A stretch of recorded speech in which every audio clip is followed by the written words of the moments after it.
Stockholm Syndrome is not a mental disorder, it's not an emotional disorder, it's not in the DSM-5. It is more of a pop culture thing, but even then, people misunderstand what it is. Stockholm Syndrome, people assume it's you're held captive and you fall in love with your captor. And that's not what it is, and that's not what happens here. Unlike Gaston, who is a jerk because he adores himself. He loves himself too much. Beast is awful because he hates himself.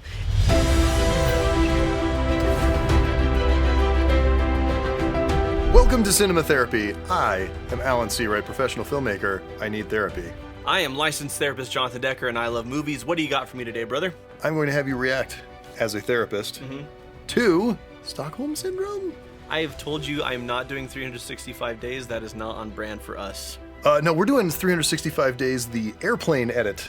Oh. Otherwise known as Beauty and the Beast. Understood, yes. Yes. Are you lost, baby girl?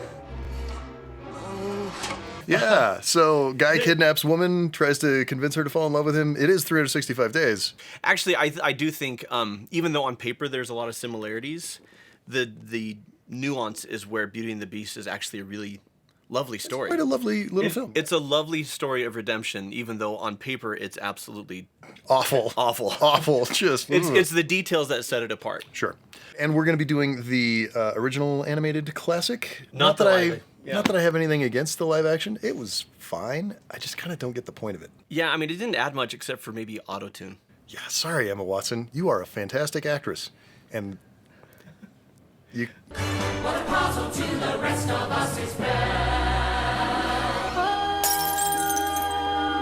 You're a fantastic actress. Look, there she goes, the girl is so peculiar. So weird. She can hopscotch while reading. The way she just, manages, without taking her face out, I totally do that, except for I'm, dodging... Fending off kids. Kids and stuff. Yeah, it's Yeah. Read us a story, Wendy lady. These are the most, literate sheep. I love them.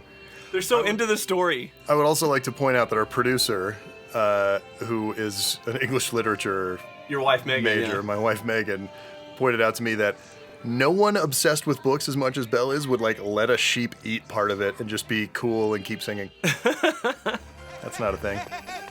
Now it's no wonder that her name I love there's so much personality in the town. And we don't explore it too much other than this one song. It's one of the things in the filmmaking that's really interesting, though, is there are very, very few close-ups on Belle in the song called Belle because it's giving us place, Yeah. right? It's all Yeah. wides, establishing the town and seeing the crowds and all of this stuff. Wow, you didn't miss a shot, Gaston. And I love that they introduce Gaston in shadow. I mean, it's a kid's film, so it's not deep, dark, mysterious, but he's in shadow. Yeah. It's true. And we get close-ups on him, but not very many on her. Inventor's daughter? Why is that? You said it's establishing place. Well, for her, it's establishing place. For him, we're getting inside his... I think we're just getting inside his narcissism. She's beautiful. That makes her the best. That was... I'm sorry. That was all of us in high school. I'm not proud of it. Well, listen, that's the difference between Gaston and you, is Gaston is obviously a dude, in nearly his 30s, and he's still acting like a high school boy. This is true. isn't he dream? I also think not doing a lot of close-ups on Belle shows that she's distanced from this town. It's not... Yeah, absolutely. She's not immersed in it. She's immersed in the books. Yeah, she's passing through it. Look at all the detail on the villagers, though. The guy carrying the pig, he's just so happy. I got a pig! So much stuff. I never realized this as a kid, obviously, but now that I know more about animation, this shot in particular, that is a ton of work. Doing a 3D move like that, you have to draw each of those frames. That's tough. Well, and they were pioneering new animation styles at this point, weren't they? This was the second film ever. This was actually, long before Pixar was actually a thing. Pixar made a thing called the Pixar Image Computer that Disney bought most of the ones that sold, and they used it to do not just CG animated stuff, but they would use it to import the frames that they drew by hand and then line them up and make them look smoother. Gaston, may I have my book, please? That's very cool. Read this. There's no pictures. Well, some imagination. Belle, it's about time you got your head out of those books and paid attention to more important things. Like me. Town's talking. Oh, man. Gaston does not skip leg day, and I appreciate that about him. Thinking. Gaston doesn't skip any day, man. He doesn't skip jaw day either. Look at that guy. What do you say you and me take a walk over to the tavern and take a look at my trophies? Maybe some other time. What's wrong with her? She's crazy. He's gorgeous. Please, Gaston, I can't. I have to get home to help my father. Goodbye. That crazy old loon, he needs all the help he can get. Oh, LeFou. Don't talk about my father that way. Yeah, don't talk about her father that way. My father is not crazy. He's a genius. Okay, we've covered narcissism in other videos. We've got a great one on Gilderoy Lockhart that you can check out right here. Gaston, the thing that makes it narcissism is we find out later on just how devoid of any sort of empathy or compassion he is. Yeah. Like, and that's, Tony Stark's another narcissist, but Tony Stark actually cares about people. Yeah, And- well, yeah. From the beginning, and then he learns and grows. And Yeah. Whereas Gaston, like literally everybody in his life, the whole purpose is to boost him and to serve him and to praise him and to honor him. I've known so many people, like this is just painful high school and college flashbacks. Don't invite any jackasses. Does that include you? But it's all about how impressive I am. Like and just talking yourself up and bragging a big game. Anyone out there who is single and wanting to mingle, most important takeaway from Gaston is he's making it all about him and Belle doesn't care. Right? And later on, part of the story with Beast is as Beast starts to make it about her, as he starts to show interest in her and what she cares about, she starts to feel appreciated. But Gaston and Beast start in a very similar place.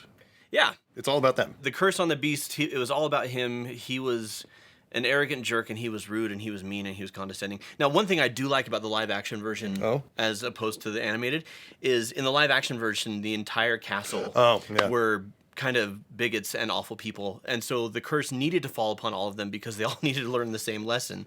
Whereas in this version, I'm like, I don't really like the princess or the fairy or whoever. Yeah, she curses like an entire, basically, village full of people. Yeah. Because of one jerk.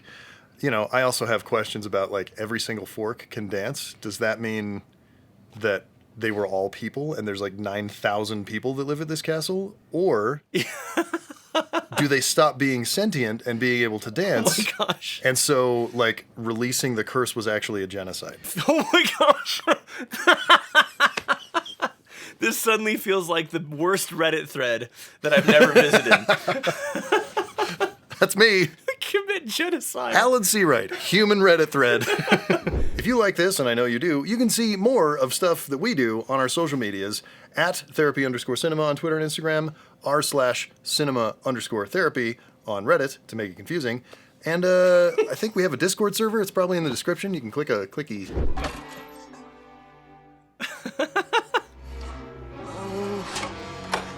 Gaston.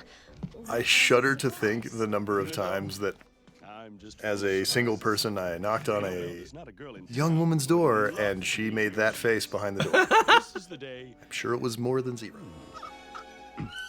I love that. I love that shot so much. Here's the thing. He's an awful character, but he's so freaking entertaining. Oh, he's so much fun to watch.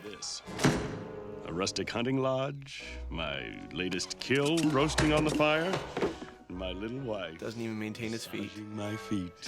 Oh, the little ones play on the floor with the dogs. Oh, we'll have 6 or 7. We see, like, she's holding her nose, like, everybody else is impressed by his physique and his handsomeness. Yeah. My wife likes to say beauty has very little to do with how you look. Okay. If anything. So she finds him repugnant because of who he is. Which is also speaking to why she ultimately falls for Beast, as Beast becomes a good Beast. Whoa! Because it's about who he is, not about appearances. And that's kind of the moral of the... She throws the shoes out. The boots out. Walk of shame, Gaston. Get yourself home. How telling is the pig right there? So, how'd it go? Yeah, not subtle. He's a pig. Belle for my wife. Make no mistake about that. Touchy. So why wife? Why not? I mean, I know it's a family film, but why not conquest or girlfriend? Why wife? It's ultimate status, right? I don't know. Yeah. My wife. I mean, I think that's really what it is. I mean, Gaston is like, I'm already basically king of this town. Yeah. All I need is the beautiful arm candy.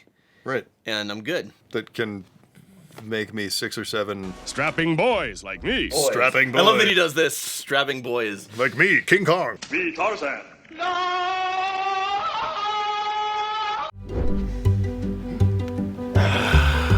You might not be able to get your beloved an enchanted castle or an enormous Rococo library, but you can make them feel like royalty by making them actual royalty.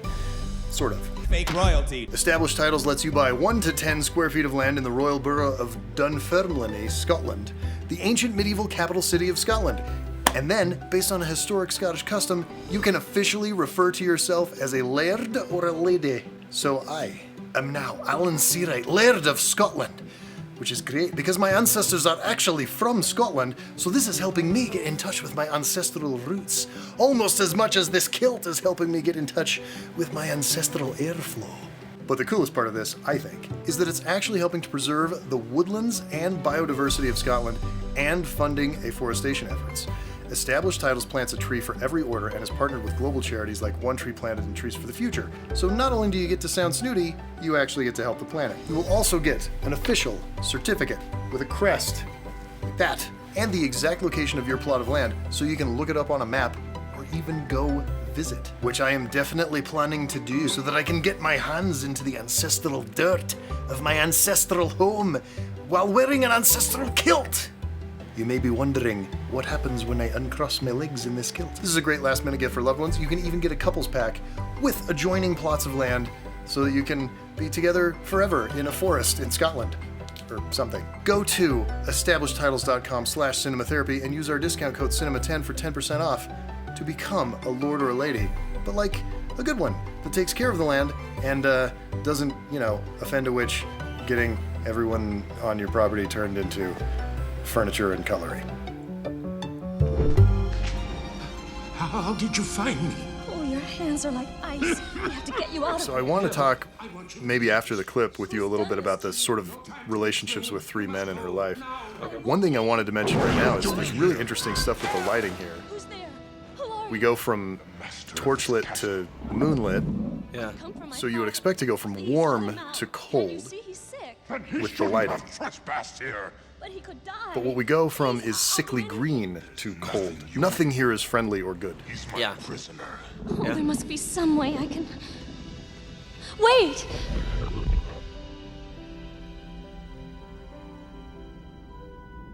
Take me instead.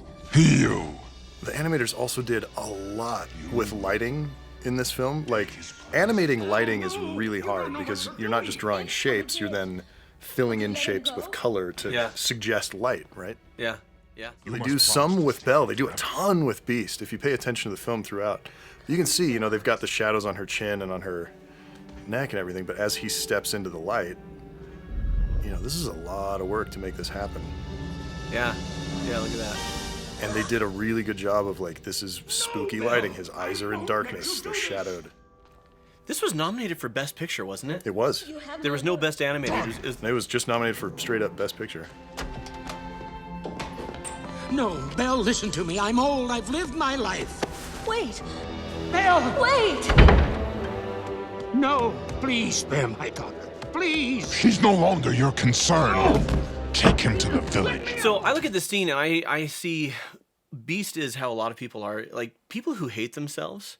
Mm-hmm. That's the biggest psychological point about Beast is, unlike Gaston, who is a jerk because he adores himself. He loves himself too much. Beast is awful because he hates himself. The title Beauty and the Beast on the surface seems to be talking about physical appearance. Sure. But it's actually talking about who they are. Right. Oh, it's no use. She's so beautiful, and well, look at me! Because Belle could be, she could be burned with acid or something, and be deformed, and she would still be beautiful. Be a lovely person, yeah. Yeah, because she's compassionate, because she's intelligent, because she sees the good in people. Right. She doesn't see the good in Gaston because there's literally no good in Gaston. He is a vacuum of goodness. Yeah, and she's the only one who picks up on that. Yeah, right? We talk about how this movie on paper is a terrible relationship. He holds her captive. Apparently they fall in love while he holds her captive, which isn't what happens. But apparently, he holds her captive, they fall in love.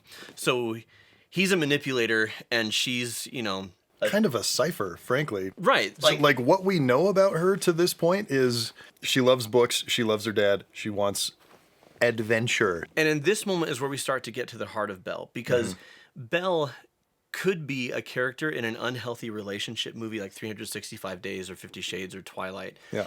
But the moment Belle offers to take her father's place, you see her quality, if we want to talk about Faramir, right? Like, she shows her quality. And like I say, on paper, this is a terrible story. It's the nuances that set it apart.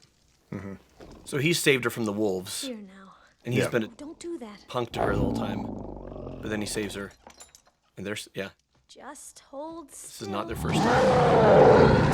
That hurts! If you'd hold still, it wouldn't hurt as much. Well, if you hadn't have run away, this wouldn't have happened. If you hadn't frightened me, I wouldn't have run away. Well, you shouldn't have been in the West Wing! Well, you should learn to control your temper. I love his I got you. Now hold still. This might sting a little.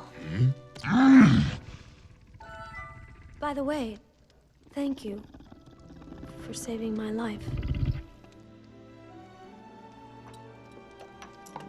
You're welcome. Just one of the things that I love about that scene is almost half of that scene is played in one shot. Yeah. Which, that's a tough ask from actors a lot of the time, because you want to, have a close-up on you to get the emotion and a close-up on me to get the emotion. And then you can cut to the wide for like maybe a little bit of something, but then we're back here. Yeah. And on that one, it actually opens in coverage and then it pops out to a two-shot. And it just lives on the two-shot for like a lot of stuff. That's a tough ask for actors. For animators, that's just like, hey, we're just going to stay on you for 45 seconds and you have nowhere to hide. This scene really speaks to me because up until now, Beast has held her captive. He's been a total jerk. The staff have been wonderful. This would be... Like creepily wonderful. Like 5 stars on Yelp, right? Be our guest. Be our guest. He's been absolutely awful to her to the point where she gave her word that she would stay. And then she's like, screw it, I'm out of here. Right. And she literally fled just because he was such a jerk. But she was going to stay because keeping her word is so important to her. Right. And then she's like, I'm out of here. And then the wolves come after her and then he saves her. And again, on paper, this is a moment where he rescues her. So she starts to fall in love with him because he rescued her. But in actuality, that's not what's going on. But what does happen is she actually sees him as more than just a monster. Yeah. Because he defended her, because he protected her. And, no, in this scene, this is just Belle, right? Like, you can see her doing this with anybody. She'd probably do that with Gaston. I would love to see that scene, and everything she says, she's like, shut up, Gaston. Can you pass out again, please? Let's talk about what Stockholm Syndrome is, because first of all, Stockholm Syndrome is not a mental disorder. It's not an emotional disorder. It's not in the DSM-5. Right. It is more of a pop culture thing. But even then, people misunderstand what it is. Stockholm Syndrome, people assume it's you're held captive and you fall in love with your captor. And that's not what it is, and that's not what happens here. So is it Stockholm Syndrome? According to that definition, it is not. Right. Because we see later, he lets her go, and the staff are like, yay, the curse is lifted, because Beast is like, I he love loves her. Yeah. He's finally learned to love. That's it then. That should break the spell. But it's not enough. She has to love him in return. And but she doesn't love him back, not romantically. I release you. You're no longer my prisoner. Thank you for understanding how much he needs me. And so she didn't fall in love with him as his captor. Right. Right? So it's not Stockholm Syndrome, or not according to that definition. So what it actually is, I mean, you know where it originated from. There's a bank heist in Stockholm, Sweden. Right. And the hostages didn't fall in love with their captors, but after several days with them, came to see them as... They had compassion for their captors. Yeah. And when they were rescued, they refused to testify against them in court. Right? If it's compassion for and seeing the humanity in someone who has held you captive, not falling in love, then this is definitely... This is Stockholm Syndrome. Yeah. Okay, cool. Belle, there's something I want to show you. But first, you have to close your eyes. This is definitely a lesson I learned from Disney films, this one in particular, that does not work. You cannot buy love with a library, or anything else, really. Mm-hmm. And that's the thing, like, he does want her to fall in love with him because he wants the curse to be lifted. Not yet. But it becomes more and more clear that he really just wants her to be happy. Yeah, at this point, it's mostly just him wanting her to be happy. Now can I open them? All right. They freaking animated lip gloss on her. I know. Still, pretty dope. I mean, this is like rolling up with a Beamer for prom, you know? So many books in all my life. It's like rolling up and giving her a Beamer for prom. It's wonderful. Then it's yours. Because I don't know how to read. Thank you so much. The power of the story is, what is love? What is love? Baby, don't hurt me. Don't hurt me no more. The film addresses what the concept of love actually is. And I think there's a huge difference between love and possession or affection or even attachment.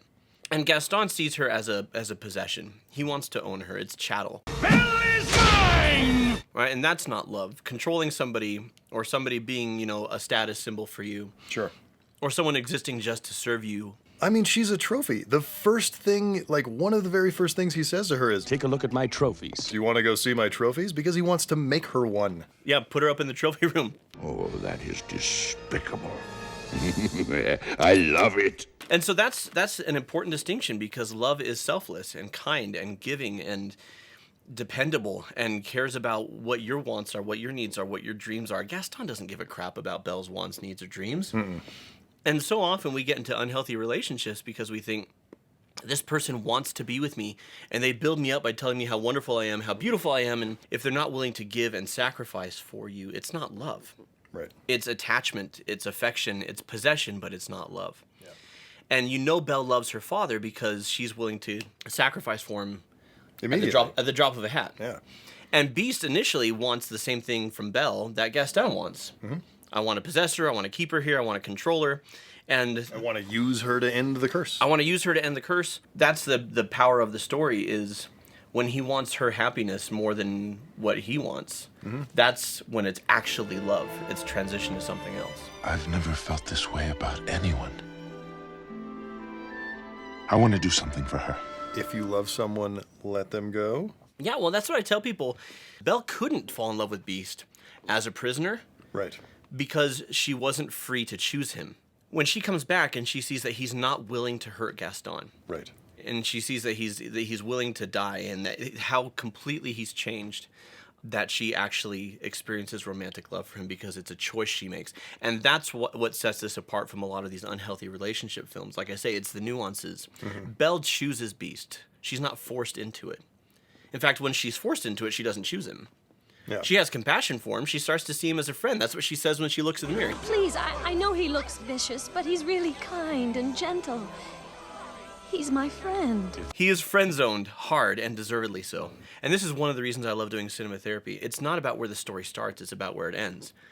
Where the story starts is horrible. Right? Really bad. And that's true of a lot of great stories and a lot of characters. It's true of any great story. You can't start in a good place and end in a good place and have a good story. That's just called being nice. Yeah, right? And so you need the characters to go from a place of... I take it back. Ted Lasso did it.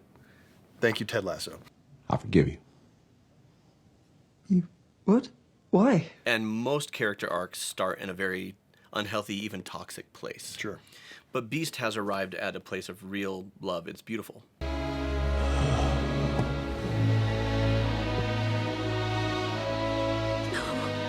No. Please.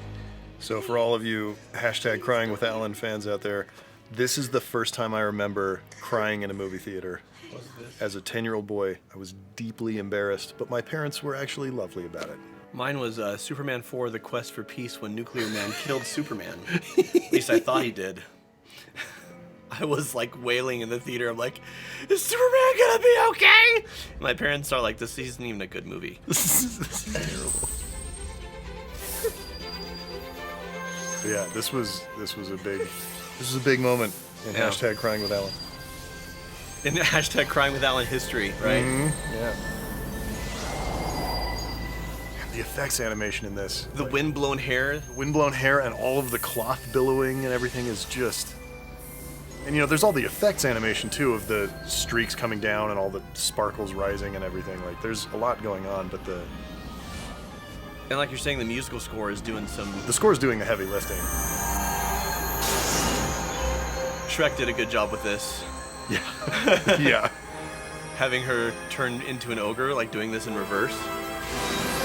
From the toes! I would love to have flashlight toes though. Like, next time someone's like, what superpower do you want? I'd be like, flashlight toes.